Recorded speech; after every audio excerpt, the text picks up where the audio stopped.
Assalamualaikum warahmatullahi wabarakatuh. Waalaikumsalam warahmatullahi wabarakatuh.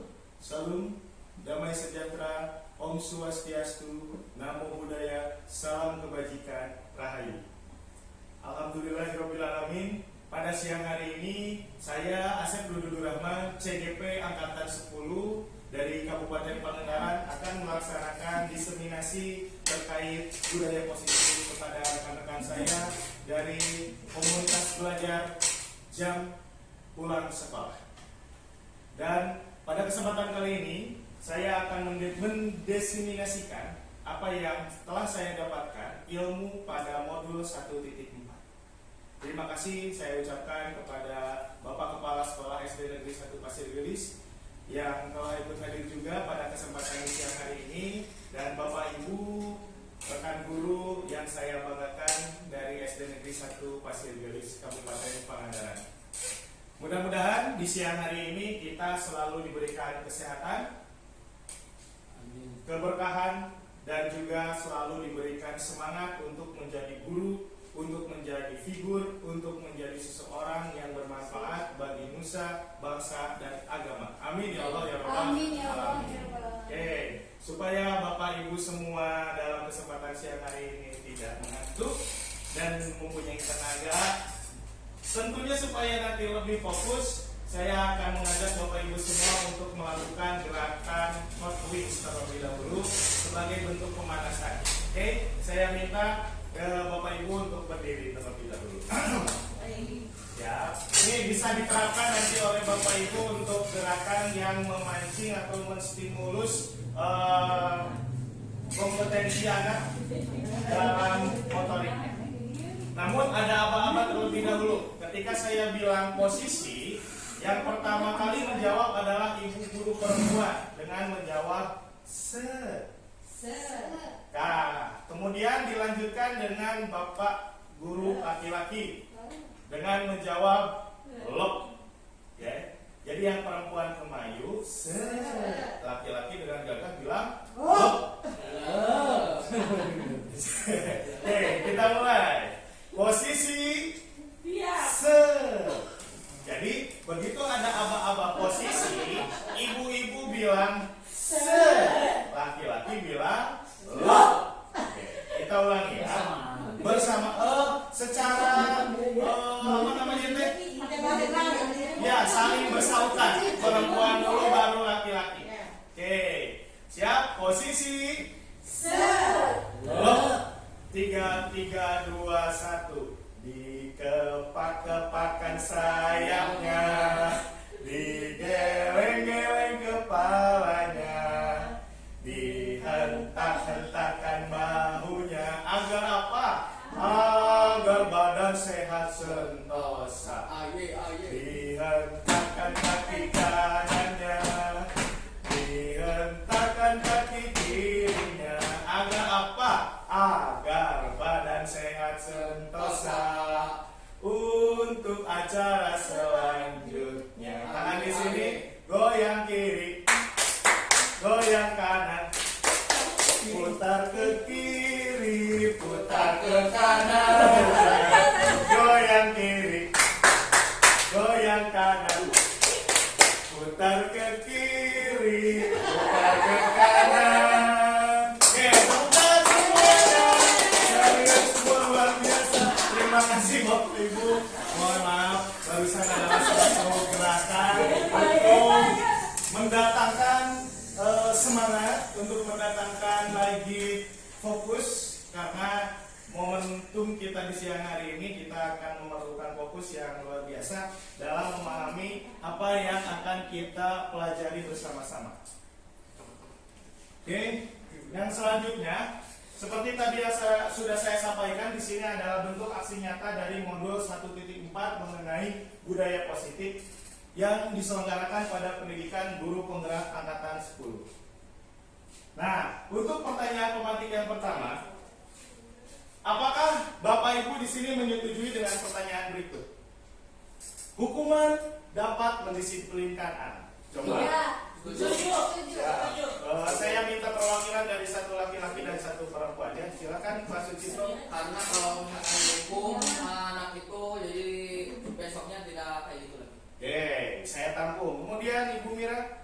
Setuju sekali, Pak. Setuju sekali, karena kenapa? Soalnya kalau misalkan tidak ada tindak lanjut berupa hukuman, anak-anak terus mengalami kesalahannya. Oke, kita tampung dulu. Namun dari pernyataan atau jawaban Pak Sucipto dan dari Bu Mira itu kita dapat sedikit memberikan kesimpulan bahwa ternyata efek yang diberikan dari hukuman itu jangka pendek ya, atau hanya bersifat sementara. Ketika terjadi hari ini pun itu akan memberikan sebuah respon hanya dalam jangka waktu yang tidak terlalu lama atau hanya sementara. Kita lanjutkan. Oke, untuk meyakinkan jawaban kita akan menonton video sebagai berikut. Semoga nanti dari video yang bisa ditayangkan bisa memberikan pengantar kepada kita dalam mempelajari modul hari ini, materi terkait budaya positif.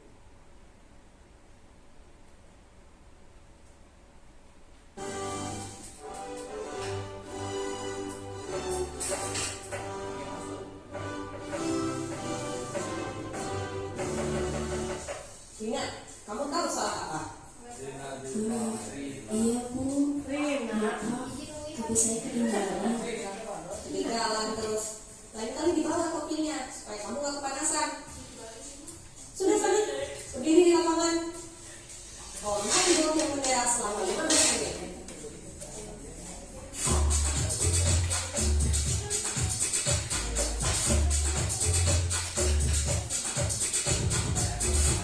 Ibu dan Bapak Guru, apakah familiar dengan cerita pembuka tadi? Dalam proses pendidikan, sekolah yang kita pernah alami, kita mungkin pernah mendapatkan hukuman seperti yang dialami Rina. Saat Ibu dan Bapak mendapatkan hukuman, apa yang paling diingat? Hukumannya, kesalahannya, pesan dari hukumannya, atau yang lain? Kita mengerti, maksud Bu Sinta adalah ingin membuat Rina menjadi murid yang mematuhi peraturan sekolah. Tetapi, kira-kira pesan apa yang Rina dapat setelah selesai menjalani hukumannya? Pada materi sebelumnya, kita mempelajari bahwa motivasi yang diciptakan oleh hadiah atau pujian tidak akan menumbuhkan kesadaran diri murid. Bagaimana dengan cara Bu Sinta yang memberikan hukuman? Apakah hal tersebut bisa menumbuhkan kesadaran diri Rina untuk menjadi disiplin? Mari kita evaluasi bersama. Terdapat kata-kata Bu Sinta yang menjatuhkan Rina. Lalu terdapat juga bahasa tubuh yang intimidatif seperti menunjuk-nunjuk disertai intonasi suara yang tinggi. Semua perlakuan ini akan membentuk konsep diri yang negatif pada Rina. Ia bisa menjadi tidak percaya diri, terlebih dia didukung di depan teman-temannya dan harus berdiri sendirian. Ini bukan situasi positif yang mendukung murid ke arah disiplin jangka panjang. Ibu dan Bapak Guru, masih ingatkah saat kita belajar materi restitusi disiplin diri atau RDD? Guru diajak untuk menciptakan kondisi yang positif, yaitu keadaan tanpa paksaan dan kekerasan, termasuk bahasa yang intimidatif, intonasi suara yang tinggi, atau mimik muka yang menyenangkan. Jika kondisi positif tercipta, maka pesan kita dapat tersampaikan dengan baik.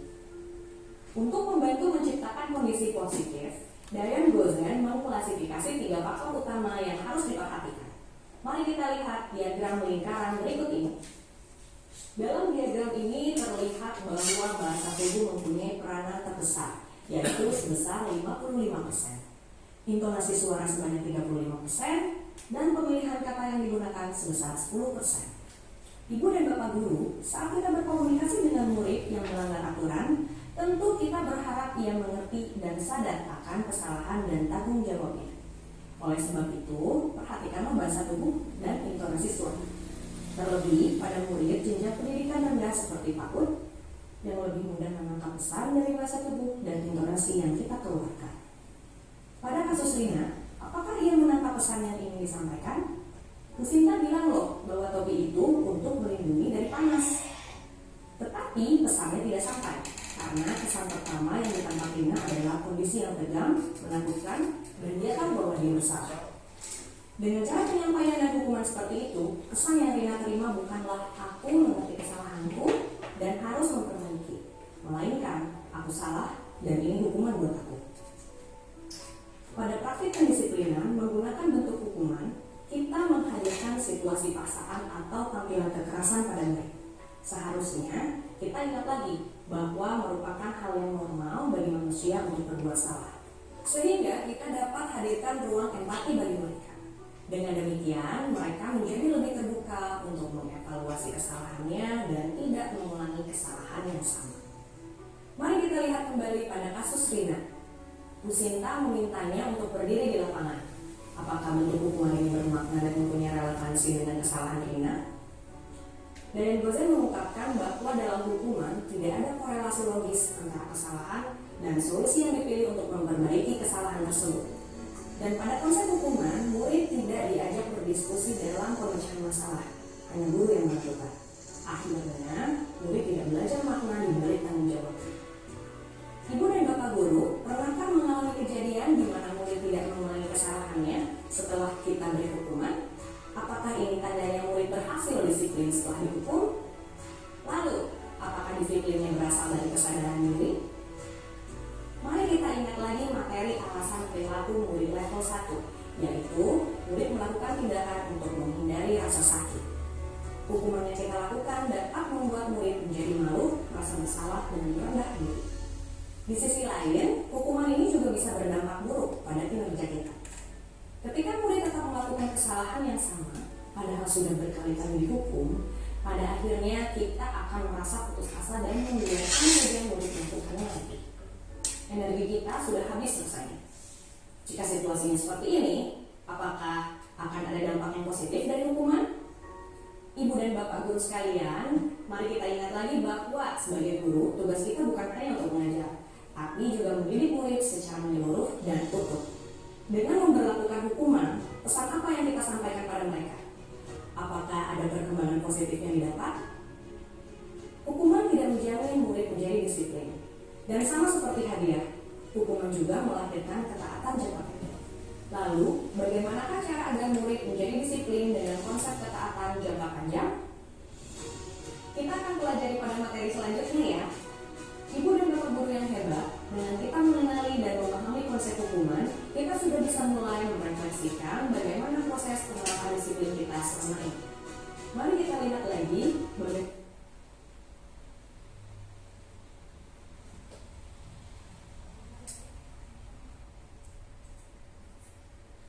Baik, Bapak Ibu semuanya, dari video yang barusan kita telah tonton bersama-sama, akhirnya kita semua dapat memahami bahwa kita mengalami suatu bentuk kegiatan atau suatu bentuk pelaksanaan harian kita, di mana kita itu kepada anak yang diterapkan untuk memberikan disiplin itu dalam bentuk hukuman. Waalaikumsalam Bapak, silakan duduk kembali.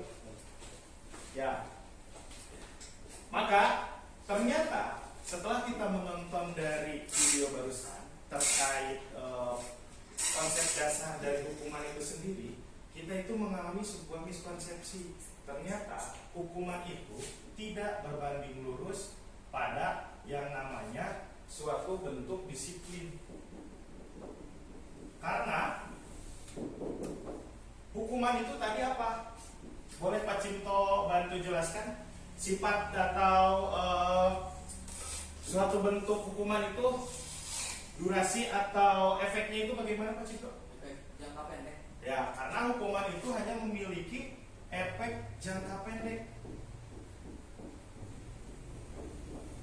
pada perubahan tingkah laku.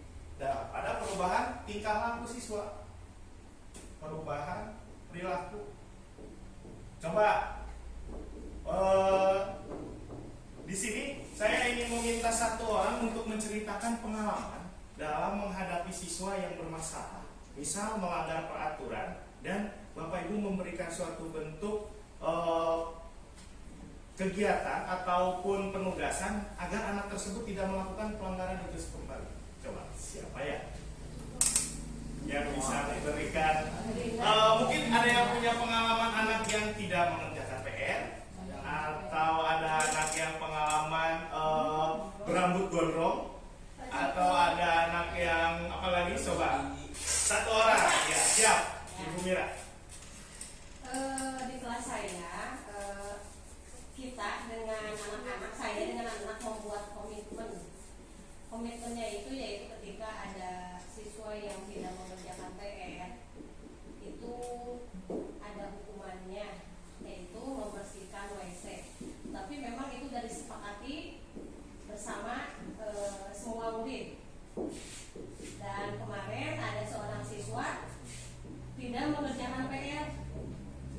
kemudian berikanlah hukuman itu.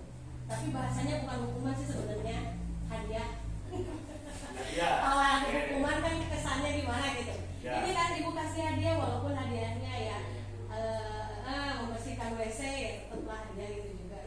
Oke. Kemudian bagaimana Bu saat anak tersebut ketika terbukti tidak mengerjakan PR Ya. karena sudah disepakati bersama yang tidak mengerjakan PR akan mendapat hadiah Ya. dalam bentuk membersihkan Ya. WC, apa yang terjadi pada anak itu selanjutnya?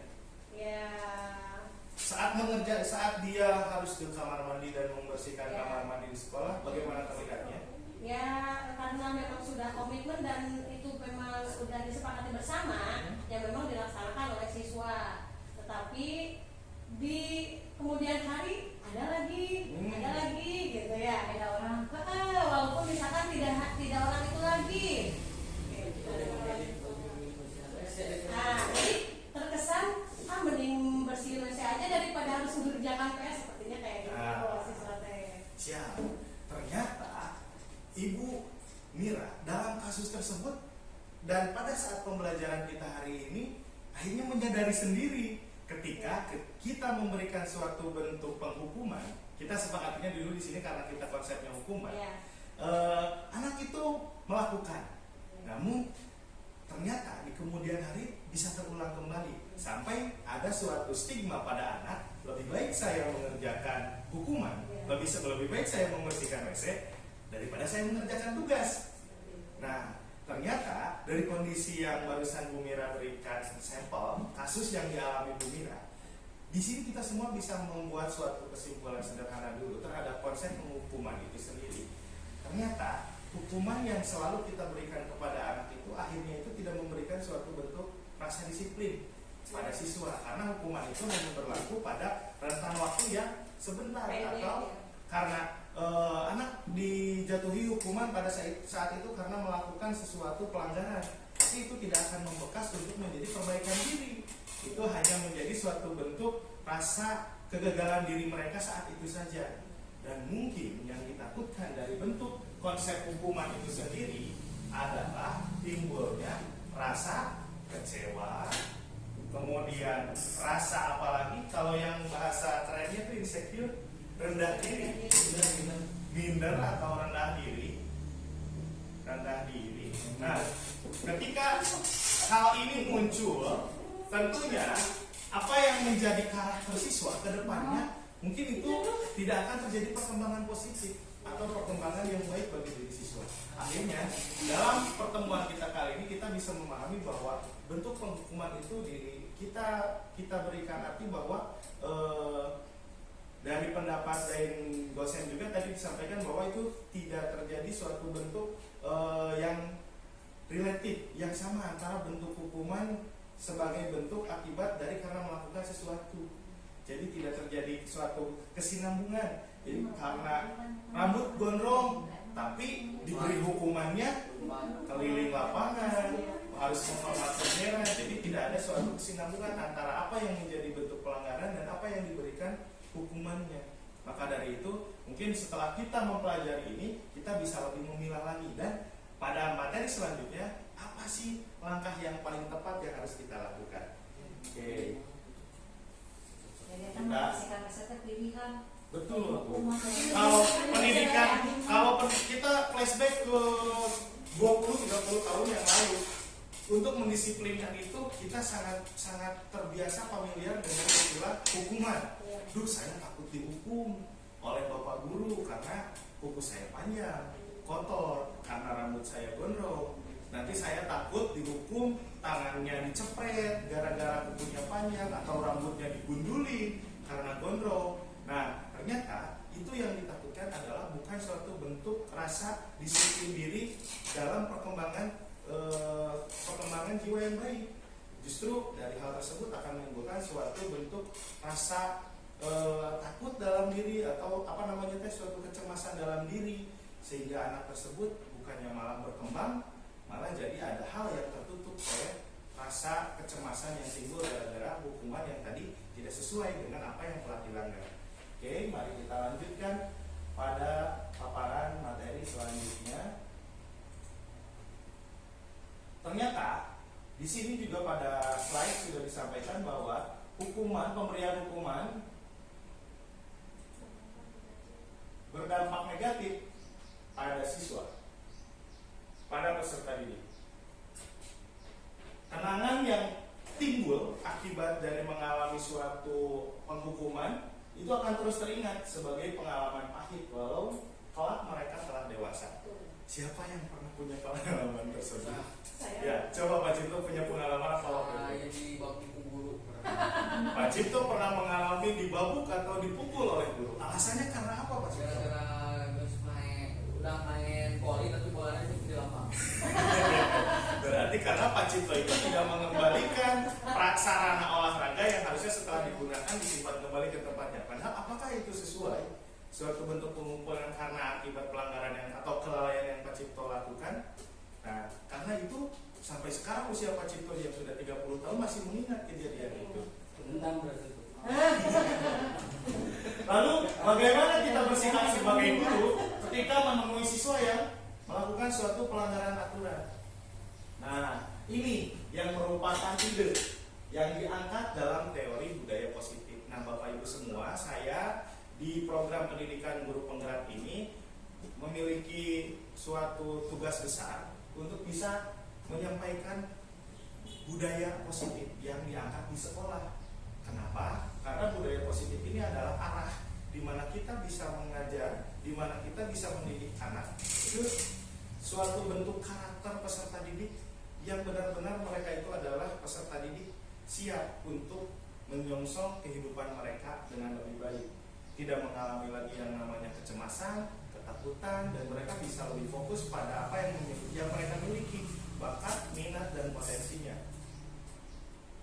Sekarang mari kita bahas seperti apa sih aksi nyata dalam disiplin positif yang saya maksud dan yang merupakan unsur utama dalam terwujudnya budaya positif yang kita cita-citakan bersama tentunya. Nah, pada materi kali ini kita terbagi ke dalam 6 sesi. Sesi pertama yaitu disiplin positif dan nilai-nilai kebajikan universal. Yang kedua, teori motivasi, hukuman dan penghargaan serta restitusi. Yang ketiga, keyakinan kelas. Yang keempat, kebutuhan dasar manusia dan dunia yang berkualitas. Yang kelima, restitusi sebagai 5 posisi kontrol. Dan terakhir, keenam, yaitu restitusi dalam penerapan segitiga restitusi. Mari kita masuk ke sesi yang pertama. Disiplin positif dan nilai-nilai kebajikan universal. Oke, sebelumnya saya ingin menanyakan satu hal kepada Ibu, kepada Bapak. Apabila terdapat satu kondisi di mana anak tersebut datang ke sekolah tidak dalam keadaan siap belajar, dengan kondisi bahwa anak tersebut terlihat kumal, anak tersebut terlihat sangat tidak bersemangat, seperti letih dan lesu. Kemudian saat mengikuti pembelajaran dan Bapak Ibu menyampaikan materi dan melakukan evaluasi, ternyata anak tersebut tidak dapat mencapai kompetensi yang diharapkan, yang telah ditentukan sebelumnya. Coba ada yang bisa memberikan pandangan terhadap kondisi anak seperti tersebut? Ketika datang ke sekolah, kondisinya sangat tidak siap, sangat terlihat dari kondisi fisik yang terlihat kumal, seperti tidak mandi, kemudian datang dalam kondisi lesu, tidak bersemangat, tidak ceria, dan ketika mengikuti pembelajaran serta melakukan evaluasi, ternyata hasil evaluasinya juga tidak sesuai yang diharapkan, tidak sesuai dengan kompetensi yang telah ditentukan. Coba, apa yang bisa Bapak Ibu pelajari? Silakan Pak Cipto. Mungkin ada masalah di rumah. Ada masalah di rumah. Kemudian kira-kira ketika anak tersebut datang dengan kondisi yang sangat tidak siap untuk belajar ke sekolah atau masuk ke dalam lingkungan sekolah, kira-kira Bapak Sucipto sebagai guru akan memperlakukan seperti apa? Yang pertama ditanya dulu, karena pasti dia memiliki alasan kenapa perilakunya seperti itu. Setelah ditanya alasan, pendekatan, ada titik terang alasan dia seperti itu, kita coba lengkapi kekurangannya supaya dia bisa siap untuk sekali, tepat sekali dari pendapat Pak Cipto. Di situ kita bisa mengambil keterangan bahwa kita kenali dulu nih masalah yang dibawa anak itu seperti apa. Namun yang menjadi suatu garis besar atau inti yang kita pelajari adalah kondisi kesiapan anak tersebut, apakah dia sesuai dengan apa yang sudah kita harapkan di dalam suatu sekolah. Misal, ini lingkupnya sekolah dulu sebelum masuk ke lingkup yang lebih mengkerucut, yaitu di kelas. Apakah kesiapan anak untuk belajar ke sekolah sudah tercapai? Apakah nilai kebajikan yang sudah ada di sekolah itu bisa meresap pada diri setiap warga sekolahnya? Nah, ini yang akan kita pelajari pada sub atau sesi yang pertama ini. Nah, kita harus mengalami dulu yang namanya perubahan paradigma, Bapak Ibu. Coba saya akan meminta satu orang ke depan, boleh Pak Sucipto bantu saya, dan yang satu lagi adalah Pak Kepala Sekolah, mohon bantuannya sebentar. Kita di sini akan melakukan sebuah simulasi sederhana. Di sini kita akan melakukan sebuah simulasi di mana Pak Sucipto kondisinya memiliki sesuatu yang sangat berharga bagi dirinya. Yang Pak Sucipto ini tidak bisa dan tidak rela apabila apa yang dia miliki tersebut disentuh, apalagi diminta oleh orang lain. Tidak. Itu ya. Namun Tidak mau. tidak akan mau disentuh, tidak akan mau diminta oleh orang lain. Pokoknya Pak Cipto tidak ingin membagikan apa yang dia miliki ini kepada orang lain. Jadi ini hanya eksklusif milik Pak Sucipto. Tapi di sini ada Bapak Kepala Sekolah, yaitu Pak Dedi. Pak Dedi dengan segala kemampuannya, dengan segala yang dimilikinya, Pak Dedi itu memiliki suatu bentuk kekuasaan. Dia bisa menggunakan kekuasaannya itu untuk meminta sesuatu kepada orang lain, apakah itu dengan cara merayu, apakah itu dengan cara memaksa. Nah, kita lihat nanti hasilnya. Pak Sucipto dengan segala dengan segala macam yang dia miliki ini harus bisa dipertahankan, dan Pak Dedi dengan segala kekuatannya untuk bisa merayu dan untuk bisa mengancam agar barang yang dimiliki Pak Sucipto ini bisa pindah tangan kepada Dedi. Coba saya beri waktu 2 menit, tapi hanya bisa dilakukan secara verbal ya Pak. hanya bisa dilakukan secara verbal, tidak dengan secara fisik ya Pak ya. Oke, saya beri waktu 2 menit dari sekarang untuk mencoba Pak Sucipto. Berarti bebas dengan cara apa? Dengan cara apa? Baiklah. Pak Sucipto. Barang tersebut itu Pak Sucipto emang sangat berharga. Iya. Tapi tahukah Pak Sucipto? Barang tersebut itu menyangkut nyawa saya. Tidak. Soalnya nyawa saya sangat tergantung dengan barang yang dipegang oleh Pak Sucipto. Apakah Pak Sucipto akan memberikan pada saya, atau hanya akan menggenggam saja sementara Pak Sucipto tidak tersangkut dengan nyawa itu yang ada di tangan Bapak? Tidak. Berarti Pak Sucipto berikanlah saya meninggal. Saya hanya akan memberikan ini atas kemauan saya sendiri. Nanti bisa simpulkan Pak Sucipto orang egois dan tidak peduli terhadap orang lain. Tidak. Baik, kalau begitu Tidak. bagaimana kalau misalkan barang itu saya ganti dengan apa yang Pak Sucipto punya? Tidak. Boleh Pak.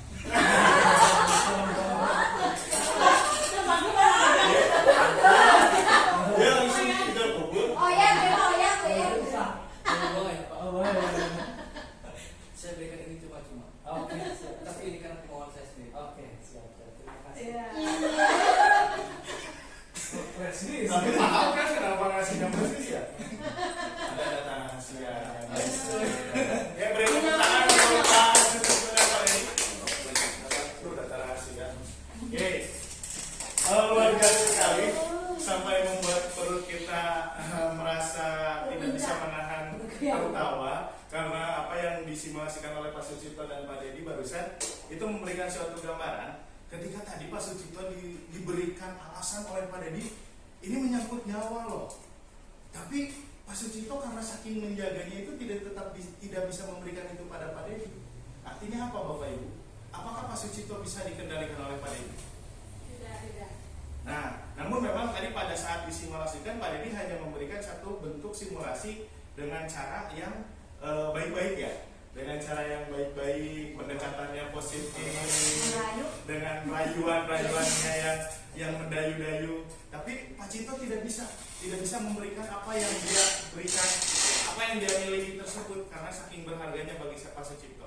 Maka dari itu kita bisa menyimpulkan bahwa kontrol diri itu hanya ada pada diri kita masing-masing, tidak bisa diintervensi oleh orang lain, tidak bisa dikendalikan oleh orang lain dengan kondisi seperti apapun itu, karena hanya kita yang bisa memberikan kontrol itu. Sampai tadi terakhir di simulasi Pak Sucipto akhirnya memberikan karena dengan keinginannya sendiri, karena Pak Sucipto teriming-imingi oleh sesuatu yang ditawarkan oleh Pak Dedi. Akhirnya Pak Sucipto pun nunduk dan memberikannya. Ini baru pertama kali Pak Sucipto ya, biasanya nggak sampai dikasihkan. Oke. Dan selanjutnya perubahan paradigma dalam teori kontrol. Nah, kita mengalami yang namanya ilusi kontrol Bapak Ibu. Ilusi itu seperti yang kita ketahui, ibarat kita berada di tengah gurun pasir dan membayangkan sesuatu yang tampak nyata, tapi itu sebetulnya tidak nyata. Nih, yang pertama kita bisa pahami bahwa ilusi guru mengontrol murid. Kita itu merasa kita bisa, guru mengontrol murid. Anak yang tadinya ke sekolah misalnya tidak bersemangat seperti tadi ya Pak Cipto sampaikan, kita guru nih, kita bisa kontrol murid. Kamu tidak semangat, simsalabim jadi semangat. Ternyata itu tidak bisa, karena semangat itu munculnya dari dalam diri anak. Ketika dia pertama kali masuk datang ke sekolah, kalau dia memang tidak bersemangat dan kontrol dirinya tidak ada, akhirnya itu yang terjadi. Dan kita pun hanya berilusi sebagai guru bisa mengontrol kondisi tersebut. Dengan berbagai teknik atau apapun yang kita berikan, tetap kondisi itu hanya bisa anak yang berikan responnya. Kemudian yang kedua, ilusi bahwa kritik dan membuat orang merasa bersalah dapat menguatkan karakter. Nah, pada poin ini kita selalu merasakan bahwa kritik yang membuat orang merasa bersalah itu dapat menguatkan karakter. Justru ketika kita mengkritisasi sesuatu, terkadang kita itu malah merasa terpojok. Betul tidak Pak Bu? Merasa sakit hati tidak? Kita merasa bahwa, hei Pak Cipto, ayo dong, biar badannya bagus nih, kita diet bersama-sama. Nah, yang justru kita berharap bahwa kita itu bersama-sama dengan Pak Cipto memperbaiki kondisi diri kita, tapi itu hanya ilusi, karena itu hanya diri Pak Cipto sendiri yang bisa memunculkan motivasi dari dalam dirinya ketika dia menyadari akan kesehatannya. Nah, selama ini kita mengalami ilusi bahwa dengan mengkritik kita bisa mengubah atau dapat menguatkan karakter seseorang. Yang ketiga, ilusi bahwa semua penguatan positif efektif dan bermanfaat. Belum tentu Bapak Ibu. Ketika Bapak Ibu memuji terhadap suatu pencapaian anak, kita itu sebetulnya sedang menjatuhkan imajinasi atau harapan dari anak yang lain. Hebat nak, bagus banget lukisannya. Ada satu anak yang merasa terangkat, tapi ada anak lain, berarti lukisan aku nggak bagus gitu. Nah, jadi kita mengalami ilusi itu. Dan yang keempat, ilusi bahwa orang dewasa memiliki hak untuk memaksa. Karena kita merasa umur sudah lebih tua nih, kita itu bisa maksa yang lebih kecil atau yang umurnya lebih di bawah kita. Kita lebih tahu. Nah, karena stigma selama ini adalah orang dewasa atau orang tua adalah yang lebih tahu. Padahal apa? Dengan kecanggihan teknologi dan informasi sekarang, terkadang kondisinya itu dibalik atau terbalik, bahwa anak-anak itu lebih cepat mengetahui daripada kita. Nah, itu adalah ilusi yang kita alami. Dan selanjutnya, perubahan paradigma dari stimulus respon kepada teori kontrol. Siapa yang sesungguhnya memberi kontrol? Di sini kita akan memahami bahwa dalam stimulus respon kepada teori kontrol itu terjadi suatu perubahan yang positif. Yang pertama, kita mencoba mengubah orang agar berpandangan sama dengan kita. Tapi dalam teori kontrol, kita itu harus berusaha memahami pandangan orang lain tentang dunia. Jadi bukan kita yang harus memaksakan pandangan kita terhadap pandangan bersama dengan kita. 2. Perilaku buruk dilihat sebagai suatu kesalahan. Padahal dalam teori kontrol itu disampaikan bahwa semua perilaku pasti memiliki tujuan. Jadi sesuatu yang kita lakukan itu bukan tanpa suatu tujuan. Yang ketiga, orang lain bisa mengontrol saya. Namun dalam teori kontrol, hanya Anda yang bisa mengontrol diri Anda sendiri. Justru itu yang menjadi suatu koronnya, bahwa kontrol itu ada dalam diri kita masing-masing. Kita mau menjadi badan yang bagus, itu kalau sudah ada suatu bentuk pandangan dari dalam diri kita ingin berubah. Tapi kalau hanya kita dikritisasi oleh orang lain, itu tidak akan menjadi suatu motivasi yang kuat dari diri kita. Kemudian yang keempat, saya bisa mengontrol orang lain. Padahal dalam teori kontrol, Anda itu tidak bisa mengontrol orang lain karena kontrol ada pada diri masing-masing. Kelima, pemaksaan ada pada saat wujudkan yang gagal. Jadi seperti yang tadi kita simulasikan, apabila terjadi suatu kegagalan dalam rayuan yang pertama, akhirnya akan terjadi suatu pemaksaan. Namun itu suatu bentuk yang harus kita ubah ke dalam paradigma teori kontrol, yaitu kolaborasi dan konsensus yang justru menciptakan suatu pilihan-pilihan yang baru. Jadi alternatif solusinya itu tidak terbatas. Bukan ketika ada sesuatu yang gagal akhirnya harus dilakukan suatu pemaksaan, tapi akan muncul solusi dan alternatif yang lain. Dan yang terakhir, ketika dalam paradigma stimulus respon itu adalah model berpikir menang dan kalah. Namun dalam teori kontrol kita berpikir dengan model berpikir menang dan menang. Jadi tidak ada satu pihak yang dikalahkan atau dirugikan. Namun bagaimana kita mencari suatu win-win solution. Tidak ada yang dirugikan dalam mencari atau dalam memecahkan suatu masalah.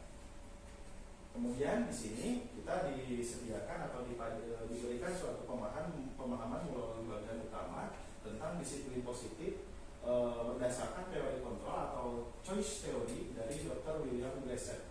Yang pertama, Anda tidak bisa mengontrol orang lain, hanya Anda yang bisa mengontrol diri Anda. Kemudian yang kedua, semua perilaku memiliki tujuan. Yang ketiga, model berpikir menang dan menang, kolaborasi dan konsensus menciptakan pilihan baru. Serta yang terakhir, realitas kebutuhan kita berbeda. Kita berusaha memahami pandangan orang lain tentang dunia. Setiap orang memiliki gambaran yang berbeda. Tentu itu yang kita alami. Kemudian pada baris alur yang selanjutnya, dari yang Anda tidak bisa mengontrol orang lain itu memiliki makna disiplin atau belajar kontrol diri. Di sini ada korelasi khusus dengan semua perilaku yang memiliki tujuan. Ini terkait dengan teori motivasi, yaitu yang pertama untuk menghindari hukuman. Jelas itu jadi motivasi. Kadang-kadang kita akan melakukan, saya mau datang lebih pagi karena saya takut dihukum, takut disuruh lari keliling lapangan. Itu menjadi suatu bentuk motivasi. Kedua, untuk mendapatkan imbalan. Saya mau rajin, belajar ngajinya biar nanti dibelikan jajanan sama mama. Itu jadi motivasi buat anak. Kemudian yang ketiga, untuk menghargai diri sendiri.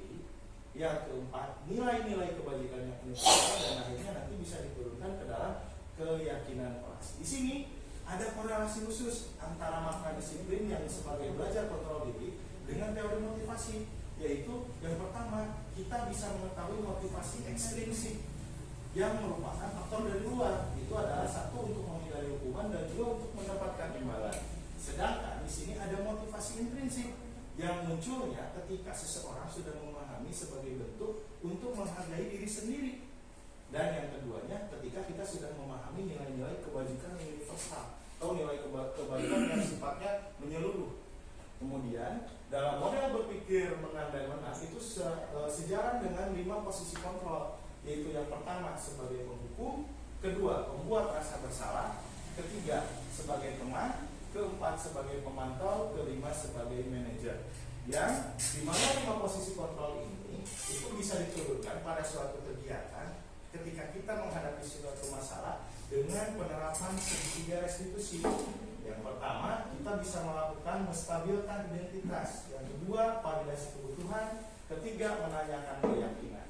Hal ini semua didasari ketika terjadi suatu bentuk ketidaktercapaian dari 5 kebutuhan dasar manusia. Kebutuhan yang pertama terkait penguasaan, kedua kasih sayang dan rasa diterima, ketiga kesenangan, keempat kebebasan, dan tadi yang kelima itu tentang kebutuhan apa maksud itu yang sifatnya survival, bertahan hidup. Namun yang 4 ini adalah yang mendasari dari munculnya sesuatu perilaku seseorang ketika 4 dari 5 kebutuhan dasar itu tidak terpenuhi. Selanjutnya, apakah makna disiplin itu sendiri? Ternyata Bapak Ibu, disiplin itu dari bahasa Latin, yaitu disiplina, yang memiliki arti belajar. Makna asal dari kata ini mempunyai konotasi dengan disiplin diri dari murid-muridnya Sokrates dan Plato, seorang filsuf Yunani. Kemudian di sini disiplin diri membuat orang menggali potensinya menuju sebuah tujuan apa yang dia hargai. Namun dalam budaya Indonesia, makna kata disiplin telah berubah menjadi sesuatu yang dilakukan seseorang pada orang lain itu untuk mendapatkan kepatuhan. Nah, itu yang terjadi selama ini. Kita itu mengacu pada disiplin itu agar murid-murid kita itu melakukan suatu bentuk kepatuhan. Dan kecenderungan umumnya itu kata disiplin yang ada di Indonesia adalah menghubungkan kata disiplin dengan ketidaknyamanan, bukan dengan apa yang kita hargai atau pencapaian suatu tujuan mulia. Nah, ini mungkin suatu bentuk miskonsepsi yang terjadi terkait kata disiplin. Selanjutnya, nilai-nilai kebajikan universal. Pada nilai-nilai kebajikan universal itu kita diberikan suatu penggambaran umum mengenai sifat-sifat manusia yang merupakan tujuan mulia yang ingin dicapai setiap individu. Misal, suatu bentuk tujuan terhadap kesejahteraan hidup, keseimbangan hidup, keselarasan hidup, yang merupakan suatu bentuk konsep yang umum, tidak tergambar secara spesifik, namun dengan tujuan yang mulia, dengan tujuan yang baik. Nilai-nilai tersebut itu bersifat universal dan lintas bahasa, bahkan suku, agama, bangsa, maupun latar belakang. Setiap perilaku perbuatan memiliki satu tujuan. Itu disampaikan oleh Dr. William Glasser pada tahun 1984 tentang teori kontrol. Dengan menaikkan nilai-nilai kebajikan yang diyakini seseorang, maka motivasi intrinsiknya akan terbangun, sehingga menggerakkan motivasi dari dalam untuk dapat mencapai tujuan yang mulia yang diinginkan. Itu pun disampaikan oleh ahli Diane Gossen pada tahun 1998. Nah, Bapak Ibu, pada implementasi kurikulum Merdeka yang baru kita jalankan kurang lebih di 2 tahun ini, kita itu dihadapkan pada satu bentuk nilai kebajikan universal yang kita telah sepakati bersama, dan itu merupakan suatu turunan dari yang dikeluarkan oleh Kemendikbudristek-Dikti, yaitu tentang nilai-nilai kebajikan profil pelajar Pancasila, di mana pada profil pelajar Pancasila tersebut sudah menggambarkan 6 poin atau 6 sifat atau 6 karakter yang diharapkan akan muncul nantinya pada jiwa-jiwa atau pada individu peserta didik di Indonesia. Yang pertama, beriman bertakwa pada Tuhan Yang Maha Esa. Kedua, mandiri. Ketiga, bernalar kritis. 4, berkebinekaan global. 5, bergotong royong. Dan 6, kreatif. Selanjutnya, untuk pembelajaran kedua pada sesi kedua tentang teori motivasi, hukuman, dan penghargaan serta restitusi. Nah, teori motivasi perilaku manusia. Kita tadi sudah bahas pada slide tentang disiplin positif. Ada 2 motivasi yang kita bisa pisahkan, yaitu yang berasal dari luar diri kita dan yang berasal dari dalam diri kita. Yang merupakan motivasi eksternal pada poin pertama itu untuk menghindari ketidaknyamanan atau hukuman. Apa yang akan terjadi apabila saya tidak melakukannya? Maka itu akan saya takuti. Kemudian yang kedua, untuk mendapatkan imbalan dari orang lain atau institusi. Kira-kira apa yang akan saya dapatkan apabila saya melakukannya? Nah, itu yang menjadi motivasi eksternal atau yang muncul dari luar diri kita. Dan yang ketiga, untuk menghargai diri sendiri. Ini bisa muncul melalui satu pertanyaan. Saya akan menjadi orang seperti apa bila saya melakukannya? Dari pertanyaan itu, itulah yang akan menjadi suatu pemantik dari dalam diri. Kira-kira untuk menjadi seperti itu, saya apa yang harus atau yang bisa saya lakukan? Itu merupakan motivasi internal dan yang merupakan tujuan dari disiplin positif.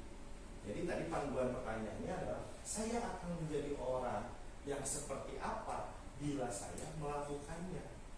nanti itu penggambarannya dalam proses pembelajaran itu akan menjadi suatu bentuk yang mengarahkan pada karakter yang diinginkan.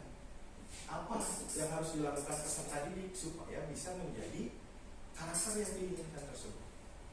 Selanjutnya kita dipertemukan dengan Ki Hajar Dewantara.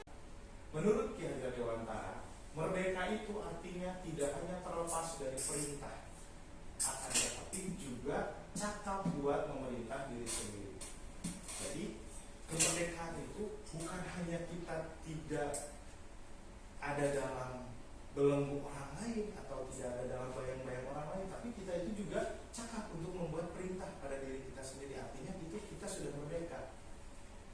Selanjutnya, nah ini yang saya sangat terkesan terkait dihukum oleh penghargaan. Di sini kita akan dipertemukan dengan 3 pandangan umum, dan ternyata itu yang selama ini suka kita lakukan kepada peserta didik kita. Pertama, penghargaan menurunkan kualitas. Ketika tadi saya sampaikan kita memuji seorang anak, belum tentu anak lain akan merasa ikut bangga juga. Tapi yang ada mungkin anak tersebut merasa tersakiti dengan berarti punya saya tidak bagus, ya udahlah saya buat apa adanya saja. Kedua, penghargaan memakikan kreativitas. Ketika kita memberikan suatu pujian kepada orang lain, kepada peserta didik yang lain juga mengalami hal yang tidak sama. Karena apa? Karena apa yang dia rasakan itu justru suatu bentuk kondisi yang tidak adil mungkin bagi dirinya, sehingga kreativitas mereka akan lebih terbatas. Dan terakhir, penghargaan mengurangi motivasi intrinsik. Nah ini yang merupakan suatu hal yang berbahaya bagi perkembangan peserta didik. Ini terjadi dengan sistem perankingan. Justru dari penghargaan yang kita berikan kepada anak-anak yang bisa mencapai nilai baik dengan urutan peringkat 1, 2, 3, 4, 5, 6 dan seterusnya, ternyata jangankan untuk yang berperingkat 10, untuk yang menjadi peringkat 2 saja, dia itu akan merasa tekanan. Kok saya nggak bisa di peringkat pertama? Bahkan mungkin akan ada tekanan lagi dari luar. Nah, kenapa kamu tidak ranking 1? Apakah kamu belajarnya kurang? Nah, itulah menjadi suatu bentuk dihukum oleh penghargaan. Kadang kita merasa, Bapak Ibu mungkin kita itu memberikan penghargaan justru untuk memotivasi ya. Tapi ternyata penghargaan yang kita berikan justru itu malah menjadi suatu bentuk penghukuman yang tidak terasa. Wow. Ya. Makanya dari tahun berapa ya Pak Kepala bisa membantu sudah dianjurkan untuk tidak memberikan sistem klasifikasi ranking? Dari kurikulum Dari 2013 berarti ya Pak. Dari kurikulum 2013 saja kita sudah diarahkan untuk tidak memberikan sistem rankingan ya. orang tua. Nah, namun yang terjadi orang tua tetap menuntut, Pak, anak saya ranking berapa? Justru kita melaksanakan pembelajaran berdasarkan kesalahan orang tua. Itu maksudnya berarti. Nah, itu yang terjadi sebagai miskonsepsinya Pak. Nah, dengan kita melakukan diseminasi ini, semoga nanti kedepannya kita bisa memberikan arah yang lebih baik dan memberikan pemahaman pada orang tua terkait apa yang kita sampaikan sekarang. Ya. Nah, mudah-mudahan nanti kegiatan ini bisa kita simpulkan bersama dan kita diseminasikan pada orang tua. Semoga. Nah, kita melakukan brand apa ya? Brand training dulu terkait beberapa materi yang sudah disampaikan, dan kita akan lihat ini tindakan yang dulu lakukan dan apakah ini hukuman atau konsekuensi. Coba. Yang pertama, mencatat 100 kali di dalam buku kalimat saya tidak akan terlambat lagi karena terlambat ke sekolah. Apakah ini suatu hukuman atau konsekuensi? Hukuman. Nanti kita lihat, kita next dulu sampai terakhir. Oke. Kedua, lari mengelilingi lapangan. Nah, ini sebagai hukuman. Betul, tadi jawaban Ibu Bapak semua. Kedua, lari mengelilingi lapangan basket 2 kali karena terlambat hadir di sekolah. Konsekuensi atau hukuman? Hukuman. Wah, luar biasa Bapak Ibu semua, tepuk tangan. memahami materinya dengan sangat mendalam. 3, kalau gitu selesai. Murid diminta untuk push up 15 kali karena tidak menggunakan masker di sekolah. Hukuman. Lanjut, menggantikan kertas tugas teman yang telah dicoret-coret. Konsekuensi bisa membersihkan tumpahan air di meja tulis karena tersenggol. Terakhir, murid disuruh untuk tidak mengenakan sepatu seharian di sekolah karena tidak mengenakan sepatu hitam. Hukuman. Terakhir, lari mengelilingi lapangan basket 2 kali karena konsekuensi. Lanjut. Nah, ini adalah suatu bentuk keterkaitan atau pola hubungan antara hukuman dan konsekuensi. Hukuman itu yang pertama sesuatu yang menyakitkan dan harus terjadi. Namun konsekuensi adalah sesuatu yang harus terjadi tanpa melibatkan maksud di sini yang menyakitkan. Karena yang selanjutnya, hukuman itu membuat anak sakit atau fisik maupun hati untuk jangka waktu yang lama, yang tadi menimbulkan rasa trauma tersendiri. Namun konsekuensi membuat anak merasa tidak nyaman dalam jangka waktu yang pendek saja, hanya saat itu. Kemudian yang ketiga, nanti pada hukuman anak itu akan muncul rasa benci pada kedisiplinan. Namun pada konsekuensi anak akan mengerti karena menghargai suatu bentuk disiplin. 4, yang keempat, hukuman itu berupa paksaan. Namun pada konsekuensi hukum bukan suatu paksaan yang timbul, namun suatu stimulus atau rangsangan terhadap tanggapan. Yang kelima, hukuman mendorong anak menyakiti diri sendiri. Namun pada konsekuensi itu mendorong anak agar mudah menyesuaikan diri. Selanjutnya, konsep diri yang buruk itu terdapat pada hukuman, namun pada konsekuensi konsep diri yang baik yang akan ditonjolkan.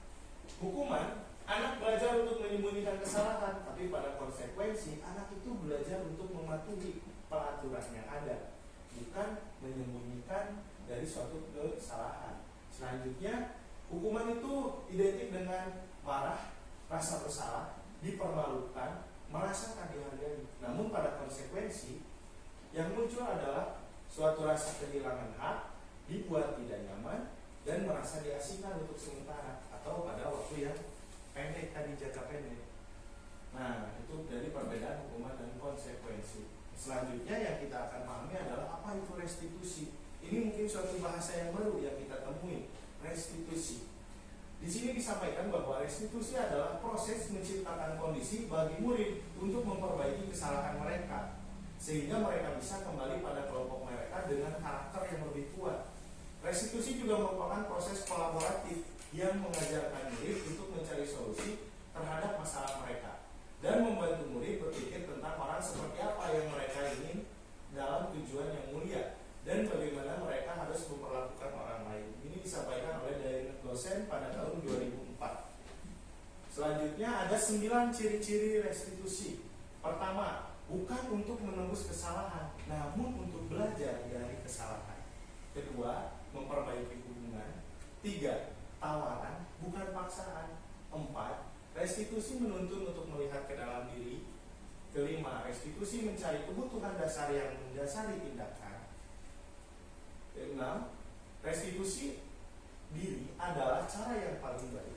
7, restitusi fokus pada karakter, bukan tindakan. 8, restitusi itu fokus pada solusi. Dan 9, restitusi mengembalikan murid yang berbuat salah pada kelompoknya. Selanjutnya, di sini kita akan dipahamkan terkait identitas gagal dan identitas sukses. Maksudnya di sini adalah identitas gagal sesuatu yang merasa tidak berjalan sesuai dengan yang seharusnya atau sesuatu yang terjadi karena sebuah pelanggaran dan tidak berhasil untuk melakukan suatu perbaikan. Dan di lajur sebelah kiri ada identitas sukses yang menunjukkan suatu bentuk kedisiplinan. Namun kita dalam identitas sukses tersebut, disiplin terbagi ke dalam 2 kategori, yaitu konsekuensi dan restitusi. Kita sederhanakan saja. Jadi dari tabel ini kita bisa mengetahui bahwa pada identitas gagal yang terjadi dalam bentuk hukuman itu akan bersifat negatif. Kemudian pada identitas sukses dengan harapan muncul suatu bentuk kedisiplinan melalui konsekuensi itu ternyata membuat suatu hasil dalam bentuk kondisi netral. Namun pada kondisi identitas sukses yang diharapkan dalam kedisiplinan melalui restitusi, ternyata outputnya adalah suatu bentuknya positif. Nah, selanjutnya Bapak Ibu, dalam pembelajaran yang ketiga atau sesi yang ketiga, kita memahami terkait keyakinan kelas. Bapak Ibu semua yang di sini, apakah di kelas masing-masing sudah memiliki satu bentuk tata tertib? Oke, apa Bapak Ibu di kelas menyebutnya sebagai tata tertib, peraturan, atau kesepakatan? Coba yang tata tertib angkat tangan. Di kelas membuat keterangannya itu tata tertib kelas. Yang membuat di kelas peraturan kelas? Tidak ada. Yang membuat tata tertib, pengaturan, kesepakatan kelas? Oke, ternyata membuat Bapak membuat kesepakatan sekolah. Ya, dari teman-teman semua ada yang membuat kesepakatan kelas dan ada yang membuat tata tertib kelas. Nah, di sini kita akan memahami tentang keyakinan kelas. Apa perbedaannya dengan yang telah Bapak Ibu buat semua? Nah, pertama pada slide ini kita sampaikan bahwa mengapa tidak peraturan saja? Mengapa harus keyakinan kelas? Terdapat 3 alasan. Mengapa kita memiliki peraturan harus menggunakan helm bisa mengendarai kendaraan roda 2? Mengapa kita memiliki peraturan harus menggunakan helm bila mengendarai kendaraan beroda 2? Supaya selamat. Oke. Supaya bisa menjaga. Statement yang kedua, mengapa kita memiliki peraturan 3M? Menggunakan masker, mencuci tangan, dan menjaga jarak 1,5 meter. Supaya sehat. Yang ketiga, mengapa kita memiliki peraturan harus datang tepat waktu pada saat mengikuti pelatihan? Supaya tepat waktu. Ya. Oke, untuk mendukung motivasi intrinsik, kita kembali ke nilai-nilai atau keyakinan-keyakinan yang lebih menggerakkan seseorang dibandingkan mengikuti serangkaian peraturan-peraturan. Nah, dari 3 pertanyaan ini hanya sebagai pemantik untuk Bapak Ibu semua terkait penggunaan redaksi peraturan dan keyakinan. Dari sini kita memahami bahwa peraturan itu lebih terkait terhadap pada hal-hal yang teknis yang sudah ada. Kita mengetahui kalau kita tidak melakukan itu, kita akan mendapatkan suatu bentuk masalah yang akan kita hadapi. Mengapa kita memiliki peraturan harus menggunakan helm bila mengendarai kendaraan roda 2? Supaya ketika terjadi kecelakaan bisa meminimalisir efek fatal. Kenapa harus ada peraturan 3M? Waktu itu supaya kita terhindar dari COVID.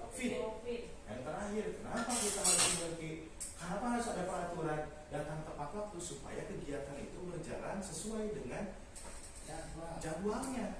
Jadi peraturan itu lebih bersinkronisasinya dengan sesuatu hal yang sudah memiliki bukan sebab akibat Pak Cito, tapi memiliki sesuatu hal yang runut, yang sudah tersistematisasi. Sistemnya memang sudah seperti itu dan kita mengetahui akibat yang akan terjadi apabila kita tidak melakukan hal tersebut. Maka itu lebih erat kaitannya dengan suatu peraturan. Nah, kalau misalnya kita berkaitan tentang budaya positif dan kita kaitkan terkait peraturan kelas, ternyata peraturan kelas itu ada pada bagian lingkaran yang paling kecil. Sedangkan budaya positif itu adalah suatu hal yang mencakup keseluruhannya. Kenapa? Nanti kita peraturan kelas. Intinya itu sebetulnya peraturan kelas. Jadi pokoknya. Kalau pandangan Bapak Ibu semuanya terkait budaya positif itu tentang di dalamnya peraturan kelas, kemudian kita lanjutkan pada level yang keduanya adalah keyakinan kelas, sehingga nantinya akan timbul lingkungan positif dan lingkungan positif tersebut akan menciptakan suatu budaya positif. Maka kita bisa simpulkan bahwa memang peraturan kelas ini yang kita harus bisa buat sesuai dengan apa yang kita rasakan di dalam kelas tersebut, sehingga nanti bisa dijadikan suatu bentuk keyakinan kelas. Ketika peraturan kelas dibuat secara terperinci, Nah, kita akan kita memiliki tujuan pada keyakinan kelas apabila kita bisa menaati peraturan kelas tersebut, sehingga nanti keyakinan kelas tersebut dapat menciptakan suatu lingkungan positif di dalam kelas. Jadi begitu ya Pak Cito ya. Jadi peraturan kelas kita buat secara detail, secara rinci untuk mewujudkan atau mengacu pada keyakinan kelas yang kita harapkan. Selanjutnya, nah di sini kita diberikan dua pilihan, yang mana yang merupakan keyakinan kelas dan mengapa. Yang pertama yaitu dari TK Dharma Wanita Persatuan 1 yang menuliskan kesepakatan kelas. Dan yang kedua itu ada satu template kesepakatan kelas yang terdiri dari 3 poin A, B, C. Kira-kira yang mana merupakan keyakinan kelas? Kalau dilihat dari diagram Pak yang itu sebelah sini. Yang sebelah kiri ya. Karena itu Yang cakup keyakinan. kesepakatan kelas yang di sebelah kiri ini kita bisa lihat bahwa ini konsepnya lebih bersifat universal atau umum. Sedangkan untuk yang di sini lebih khusus, maka ini kita sebut sebagai suatu bentuk peraturan. Sedangkan yang di sebelah kiri ini kita sebut sebagai keyakinan. Jadi kita bisa menyimpulkan dan dari hasil kita belajar hari ini, kalau peraturan sesuatu yang kita tujukan pada bentuk yang lebih rinci, yang lebih jelas, detail, sedangkan kesepakatan kelas itu adalah suatu bentuk yang umum yang kita harapkan dan kebaikannya itu berdampak pada peserta didik. Selanjutnya, dalam kegiatan pendalaman keyakinan kelas nanti ada tabel C dan Y. Nah, dalam kegiatan pendalaman keyakinan kelas tabel T dan Y, kita bisa memahami di sini ada 3 bagian: terlihat, terdengar, dan bagaimana berperilaku. Sehingga nanti pada tabel T-nya ini kita sebut dengan tabel Y. Ini tabel T. Nanti akan ada perilaku tampak seperti apa dan tidak tampak seperti apa. Ketika kita lihat dari poin yang terlihat, berempati terhadap perasaan orang lain, memegang barang milik orang lain yang hanya dengan izinnya saja, mendengarkan dengan seksama, senantiasa berbuat baik dan berbagi. Nah, maka nanti dalam bentuk sikap hormat yang diinginkan akan tampak seperti apa? Dia akan datang tepat waktu, kemudian dia akan menyapa teman dan guru setiap hari, dan dia akan mengembalikan barang teman yang telah dipinjam dan mengucapkan rasa terima kasih. Namun akan ada perilaku yang tidak tampak seperti: 1. Sering hadir terlambat. 2. Dia akan acuh tak acuh pada teman dan guru. 3. Dia akan mengembalikan barang yang telah dipinjam dan melakukannya itu sembarangan, seperti tadi yang dialami Pak Sucipto, kasus bola voli. Oke. Dan selanjutnya, dalam peraturan dan keyakinan kelas. Nah, ini kita bisa skip. Tadi sesuai dengan yang sudah kita pahami bersama terkait peraturan dan keyakinan kelas. Dan di sini kita diberikan beberapa contoh. Yang pertama ini ada poster keyakinan kelas. Namun dengan kata redaksi poster keyakinan kelas di situ, setelah dibaca poin per poinnya ini lebih menjadi seperti bentuk tata tertib atau peraturan. Nah, kalau yang kedua, ini adalah keyakinan kelas TK PGRI Madrasah Luyu. Di sini lebih terlihat bahwa ini merupakan suatu bentuk keyakinan kelas dan ini merupakan bentuk dokumentasi dari TK Warga Luyu yang tadi. Nah, selanjutnya pada sesi yang keempat kita akan memahami tentang kebutuhan dasar manusia dan dunia yang berkualitas. Bapak Ibu masih ingat dengan konsep kebutuhan utama atau kebutuhan primer dari seseorang? SPP, sandang, pangan, dan papan. Itu merupakan salah satu kebutuhan dasar manusia yang disebut atau merupakan penjabaran dari survival atau bertahan hidup. Itu adalah kebutuhan inti yang harus dipenuhi SPP tersebut, sandang, pangan, dan papan. Tapi ternyata kebutuhan dasar manusia itu bukan hanya survival itu saja, tapi ada juga yang merupakan suatu bentuk penguasaan. Ada juga kebutuhan dasar terhadap kebebasan, kemudian kesenangan, dan yang terakhir ada rasa kasih sayang dan rasa diterima atau love of belonging. Nah,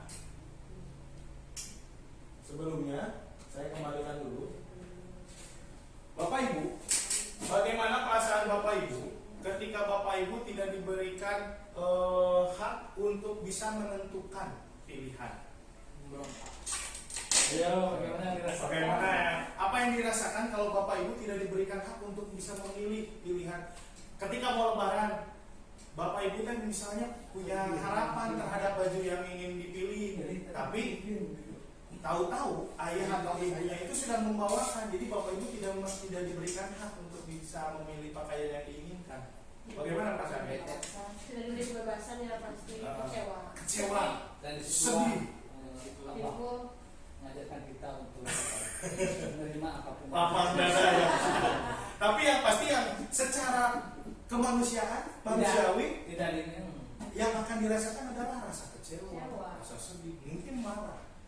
Itu adalah Shock. ketidak terpenuhinya rasa atau kebutuhan dasar terhadap penguasaan.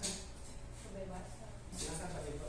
Kemudian yang kedua, dari kebebasan itu sendiri, kebebasan atau freedom, Bapak Ibu juga menginginkan hal yang terbaik untuk sekolah Bapak Ibu semua.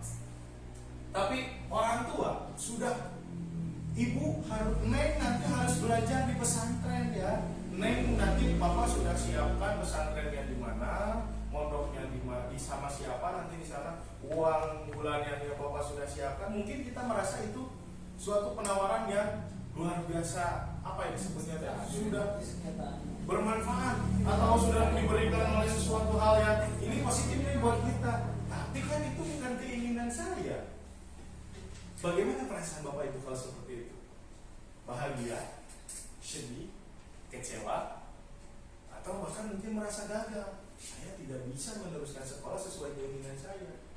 Nah, itu tidak diberikan atau dia tidak akan terpenuhi dari rasa kebebasan. Selanjutnya, kesenangan. Kalau misalnya Bapak Ibu memiliki suatu hobi yang tidak didukung, saya senangnya lari-lari nih, karena saya merasa kecepatan saya dalam berlari itu lebih dari yang lain. Tapi saya itu harus belajarnya berenang, karena kata mama nanti kalau jadi atlet berenang saya bisa di tempat tinggi badannya. Nah, nanti kebutuhan dan kesenangan terhadap anak tersebut akan terganggu, tidak terpenuhi. Dan selanjutnya, dari kebutuhan dasar manusia, kasih sayang dan rasa diterima, ketika apakah kehadiran kita itu bermakna bagi orang lain. Kadang ketika kita ada di situ sampai ada yang tidak ditanya, atau kadang-kadang tidak diberikan hak untuk menyampaikan pendapat. Kemungkinan rasa kasih sayang dan rasa diterima sebagai anggota atau sebagai kelompok bagian dari kelompok tersebut tidak terpenuhi, maka akan muncul suatu rasa yang negatif, apakah merasa sedih, kecewa, atau bagaimana. Yang selanjutnya kita akan membahas terkait 5 posisi kontrol dulu. Di sini kita akan memahami melalui suatu bentuk video yang tersedia yang kita bisa pahami.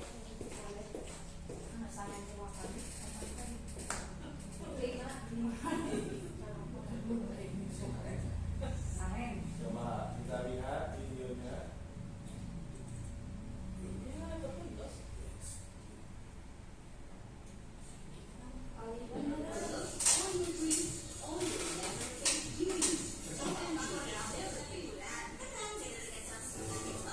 Sahabat itu bisa bikin kita happy. Bahkan di momen yang gak happy banget, sahabat pasti bisa bikin kita senyum. Karena yang namanya sahabat akan selalu hadir untuk membuat hidup kita lebih happy.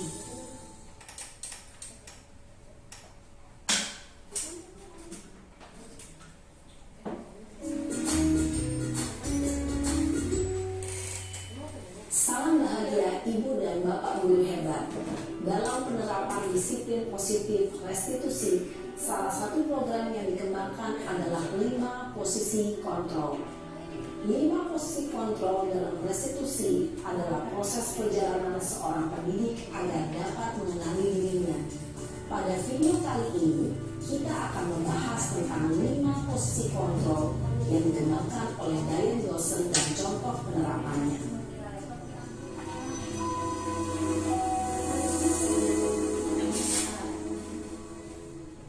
5 posisi kontrol itu adalah: 1. Posisi penghukum. 2. Posisi pembuat merasa bersalah. 3. Posisi teman. 4. Posisi pemantau atau monitor. Dan 5. Posisi manajer. Untuk lebih memahami kelima posisi tersebut, mari kita saksikan kasus Naren yang terlambat hadir 20 menit di sekolah dan melihat bagaimana kelima posisi kontrol dalam menghadapi masalah tersebut.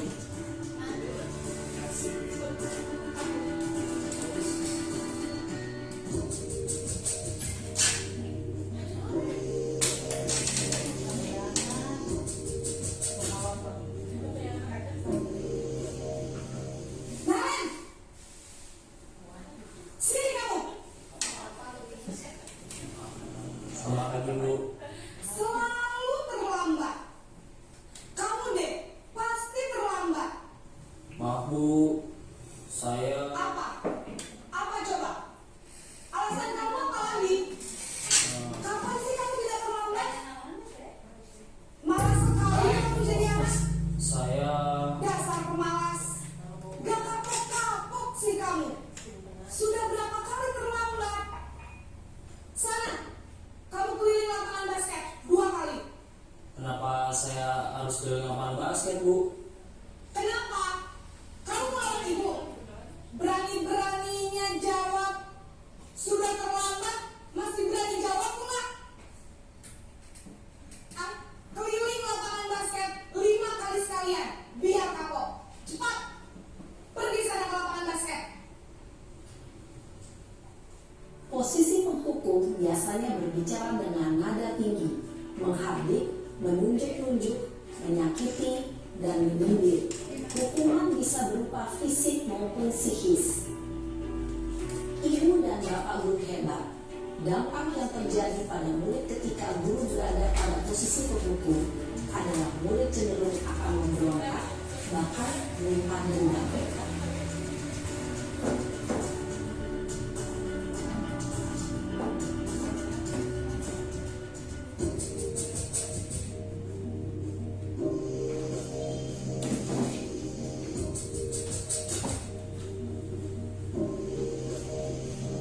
Naren,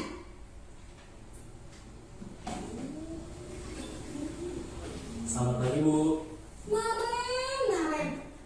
Kamu kenapa terlambat lagi, nak? Ya Tuhan, Naren. Kamu senang ya bikin ibu susah ya? Kalau kamu terlambat lagi, nanti ibu yang ditegur bapak kepala sekolah, nak. Disangka ibu tidak bisa membina kamu. Duh, gimana ini? Maaf Bu, Duh, Gusti Naren. Kamu suka ya kalau ibu ditegur bapak kepala sekolah? Terus, sekarang ibu harus tulis apa yang di buku absen? Ini kamu sudah sering terlambat loh. Ibu harus apa coba? maaf Bu, maaf sekali. Ya sudah, lain kali jangan bikin ibu susah lagi ya nak ya. Ibu tidak akan kuat lagi kalau kamu begini terus. Bisa jantungan kalau ibu tegur bapak kepala sekolah. Sana cepat ke kelas. Maaf ya Bu, maaf sekali. Posisi pembuat rasa bersalah berbicara dengan nada tenang, cenderung lembut. Namun kata-kata yang diutarakan membuat murid merasa menjadi orang yang gagal, memandang buruk dirinya sendiri, merasa tidak berharga, dan tidak sanggup membahagiakan orang lain. Ketika guru mengambil posisi pembuat rasa bersalah, murid akan menganggap dirinya yang bersalah dan ia akan menyimpan emosi negatif tersebut di dalam dirinya.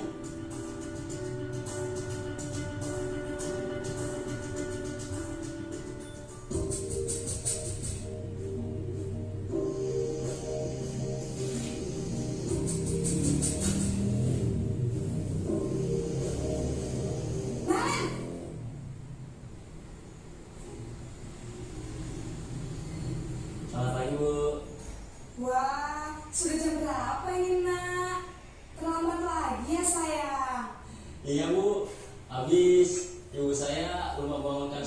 Bu.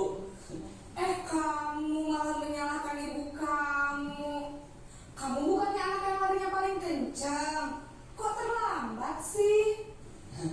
Iya Bu, saya memang terlambat bangun tadi. Jadi biarpun saya lari kencang, tetap gak kekejar Bu. Ya sudah sana. Nanti lain kali larinya lebih kencang lagi ya. Biar gak terlambat lagi. Bikin senang ibu. Demi ibu. Bisa kan? Bisa lah Bu. Ya sudah sana masuk kelas. Ibu beresin urusan absen kamu. Kamu ini ada-ada saja.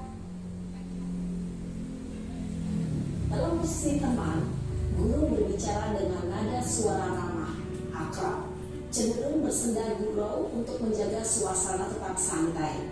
Murid akan merasa senang, aman, dan akrab dengan guru.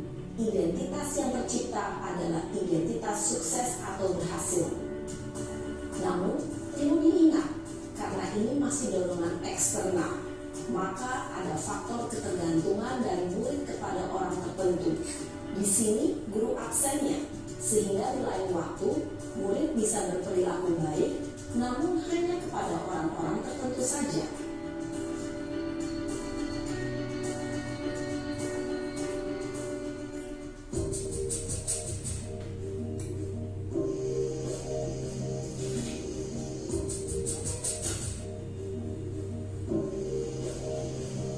Naren!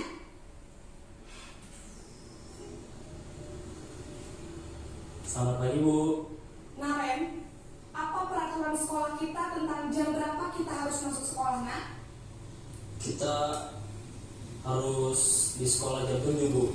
Iya betul, sekarang sudah jam 7.20. Naren sudah tahu konsekuensinya jika terlambat hadir. Paham Bu, saya harus tinggal kelas pas jam istirahat selama 20 menit. Iya benar, konsekuensinya demikian. Jadi nanti jam 9.30 pas istirahat, kamu harus tinggal di kelas, kerjakan tugas tambahan untuk ketertinggalan kamu, ya?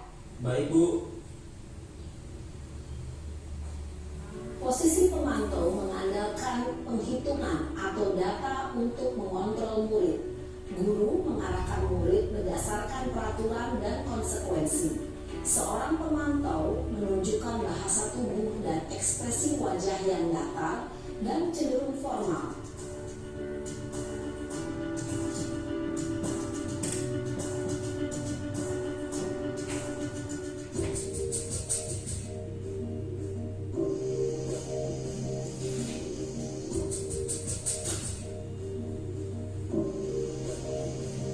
Naren!